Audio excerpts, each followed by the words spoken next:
भगवद्गीतेच्या 8व्या अध्यायाचा 10वा श्लोक. प्रयाणकाले मनसाचलेन भक्त्या युक्तो योगबलेन चैव भ्रुवोर्मध्ये प्राणमावेश्य सम्यक् सतं परं पुरुषमुपैति दिव्यम्.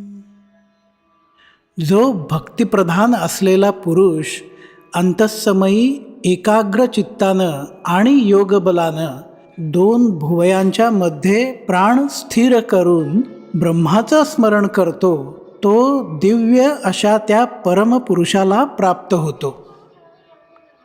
संत ज्ञानेश्वर माऊली ज्ञानेश्वरीमध्ये वर्णन करतात की अंतकाळ प्राप्त झाला असताना त्या निर्दोष ब्रह्माला जाणून जो स्थिर अंतःकरणानं स्मरण करतो, पद्मासन घालून उत्तरेकडे तोंड करून कर्मयोगाच्या आचरणानं प्राप्त झालेल्या समाधानाचं सुख अंतःकरणात साठवून आत सर्व मनोवृत्ती एकरूप झाल्यानं आत्मस्वरूप प्राप्तीच्या प्रेमानं स्वरूपाशी ऐक्य होण्याकरता आपोआप झालेल्या घाईनं स्वाधीन झालेल्या अष्टांग योगानं सुषुम्ना नाडीच्या मध्यम मार्गानं अग्निस्थानापासून म्हणजे नाभिस्थानापासून ब्रह्मरंध्रापर्यंत जाण्यासाठी प्राण निघतो.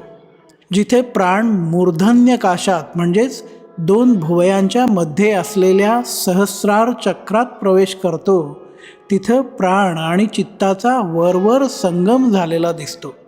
तथापि तो प्राण विचलित न होता मनाच्या स्थैर्यानं धारण केलेला, भक्तीच्या भावनेनं भरलेला आणि योगबलानं आवरून धरलेला असतो. तो प्राणवायू चेतन आणि अचेतन पदार्थांना नाहीसं करून भुवयांमध्ये संचार करतो.